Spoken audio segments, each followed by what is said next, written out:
Hello friends, எல்லாருக்கும் வணக்கம். இன்றைக்கி நம்ம சேனலில் ரொம்ப ரொம்ப மோஸ்ட் ரெக்வஸ்டட் வீடியோ.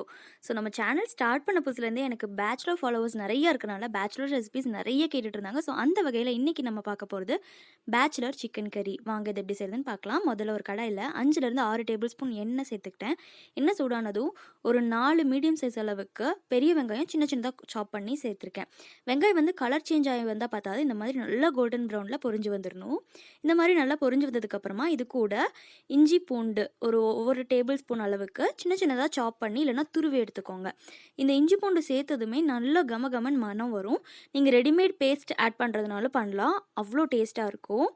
ஸோ இது கூடவே ஒரு 2 பெரிய தக்காளி சின்ன சின்னதாக ஒரு ரஃப் சாப் பண்ணி எடுத்திருக்கேன்.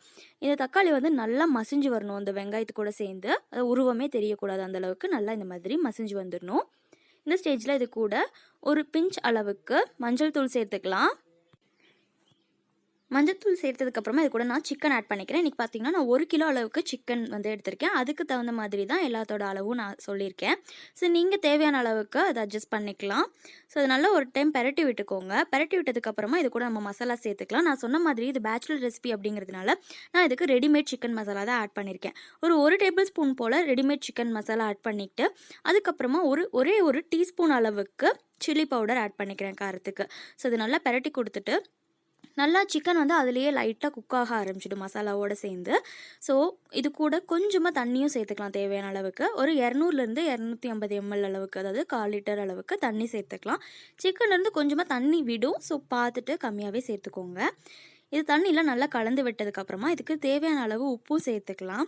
சேர்த்துட்டு இந்த சிக்கன் வந்து நல்லா ஸ்லோ குக் பண்ணி எடுக்க போகிறோம். அப்போ தான் அதோட எசன்ஸ் எல்லாமே சிக்கனில் இறங்கி ரொம்ப ரொம்ப டேஸ்ட்டாக இருக்கும் சாப்பிடும்போது.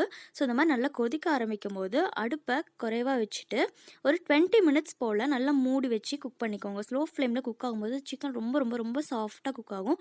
ஆனால் அந்த மசாலாவோட எசன்ஸ் எல்லாமே ஒவ்வொரு பீஸ்லேயுமே இறங்கி ரொம்பவே நல்லாயிருக்கும் சாப்பிட்றதுக்கு. ஸோ இடையில ஒரு 2 டைம் இந்த மாதிரி கிளறி விட்டுக்கோங்க. இப்போ பார்த்தீங்கன்னா இந்த ஸ்டேஜ்லேயே நீங்கள் ஆஃப் பண்ணிக்கலாம். அழகாக எண்ணெயெல்லாம் பிரிஞ்சு வந்திருக்கு பாருங்கள். எனக்கு இன்னும் கொஞ்சம் தண்ணி கம்மியாகணும்னு சொல்லிட்டு கொஞ்சம் நேரம் வச்சுட்டேன்.